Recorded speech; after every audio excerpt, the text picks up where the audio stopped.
Hey everybody, Manga Mike here, and welcome back to another video. And in this video, I'm going to be talking about producing artwork for somebody else.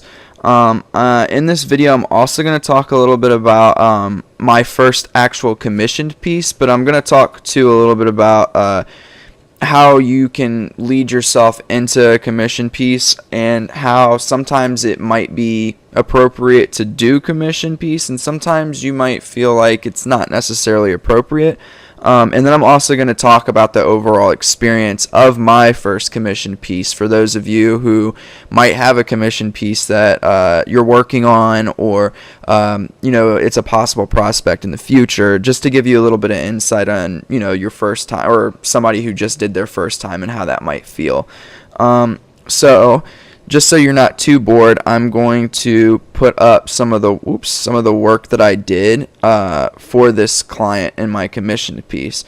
So my first point is going to be don't sweat the money thing too much if you're doing artwork for people for like the first few times. And what I mean by that is, I don't want you to take that as you shouldn't charge people, because that's not what I'm saying. I'm just saying if it's for like family and friends, you could just have the agreement to produce a piece for them, a piece of art, and then see if they won't promote it on social media. And what that does is it shows people, it kind of shows off your work to different crowds of people that you might not have access to, which will then, open the doors of possibility up for other people to kind of come in and say, hey, I really like this piece that you did. Do you mind working on it for me? Or working on something like this for me?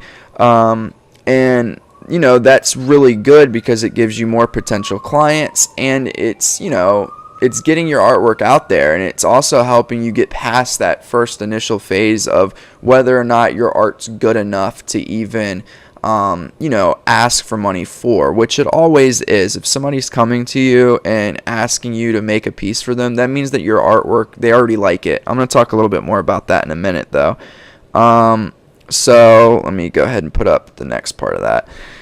So, that's more like my first point. Don't sweat the money too much, but also don't undersell yourself. So that's kind of my first big point.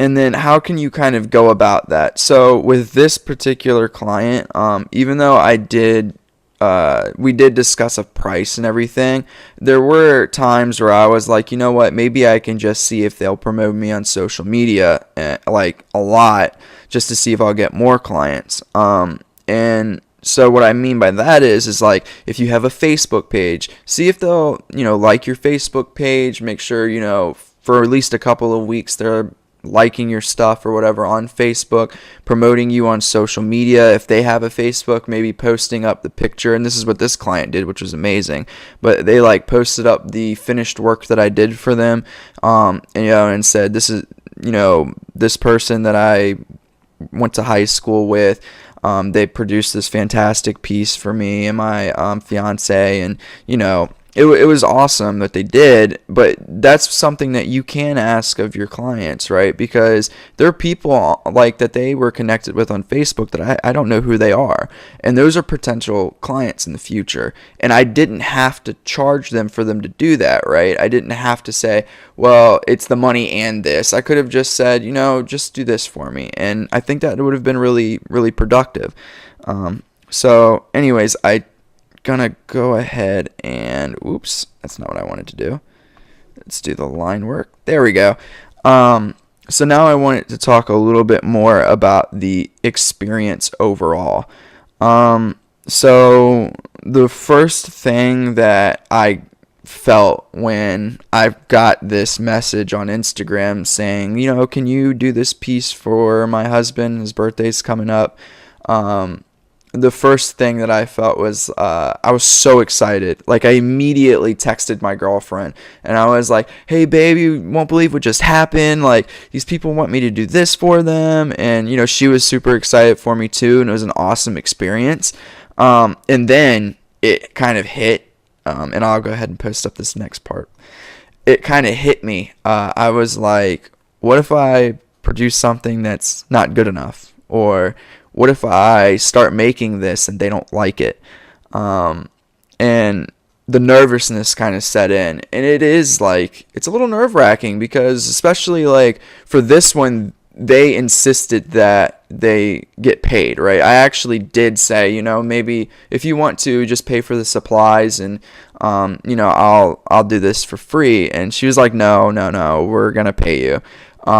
So that's a little bit of a piece that for me it was overwhelming at times. I was very nervous about it.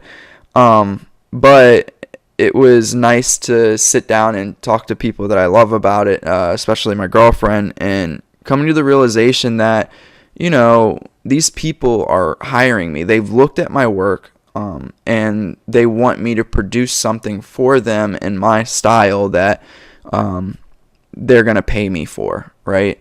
So don't try not to be nervous. Obviously, I'm not telling you not to be nervous. There's good behind being nervous. It's going to help you produce your best work, but don't make it so it's like crippling, right? It's not like you need to do something that's totally beyond your skill set in order to impress your client. They've already looked through what your art style is like. They've looked through your Instagram post, your Facebook post, anything like that. And they've said, wow, this person can really produce work that I really like, and I want to pay them for it. So that means that you already have that foot in the door. Don't stress out too much. I think that's kind of, I guess, the end of that point. I don't want to belabor that a little too much. And now I kind of want to get into the good feelings that I had after I finished the piece, and also kind of after they received it and the response that I got from them. So, as I was finishing the piece, I was extremely happy with it. I know that it's not perfect, but it was the best work that I could do at the time. And it was something that I felt was beautiful, and everybody, that I showed it to, friends and family, were like, no, this is great. Like, you did a great job. And it helped me as a self-taught artist once they received it, and they gave me like an overwhelmingly positive reaction from it. It helped me gain some confidence in my work. I was able to sit there and say, wow, like something I never thought I would accomplish, I actually accomplished. I was able to produce a piece that somebody was willing to pay for. And that's something that was amazing to me.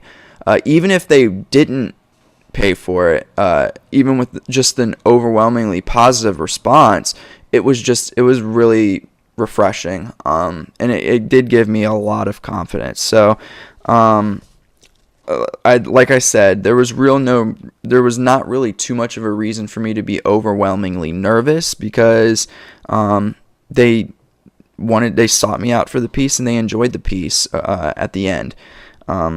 So yeah, and I kind of wanted to wrap things up and talking about what I think I could have done a little bit differently.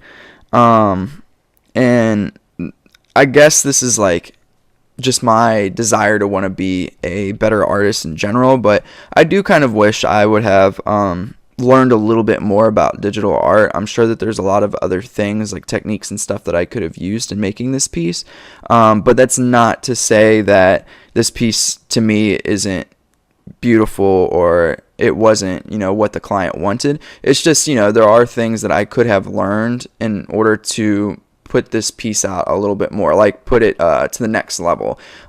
So that's one thing I will say to you, is that if you're worried, like seriously worried about what clients are going to think, just do your research. Look at other artists on YouTube and stuff like that, or even on, Pinterest or Instagram, and see what they did. Ask questions if they're responding. If they're an artist that responds, ask questions. Get all the information that you need to make yourself feel more comfortable. And then also, I guess the second point, which is almost a little bit of a contradiction to my first point, is don't be so worried about making something perfect that you paralyze yourself, right? Don't get into this mind frame where you're like, wow, if I don't put something perfect out there, then they're not going to want to pay me. They're going to hate it. They're going to bash me on social media and stuff like that. you know, don't get into that mind frame, because then it's going to be, you're never going to get it finished, and it's never going to be good enough for you, even though it might be something that's good enough for them. But other than that, I don't really have much else to talk about for this topic. Again, overwhelmingly great experience. I really enjoyed it. And I guess my main points were just try not to be too nervous, and just produce what you've been producing, because you're a great artist. They sought you out already, and just do what you can, right? Don't kill yourself. Put out your best work, but not like a perfect piece of work. Don't try to do something that you're not comfortable with. And hopefully this video really helped you out. If you're, you know, beginning and you're trying to get this done for the first time, hopefully this was, you know, helpful for you. And as always, if you haven't subscribed to my channel, please feel free to do that if you really like the material. If you like this video, give it a like down below. If you have any comments about videos I could do in the future, or even comments on this video and how I could have made it better, please leave that down below as well. But until the next video, I'm Manga Mike, and I'm out.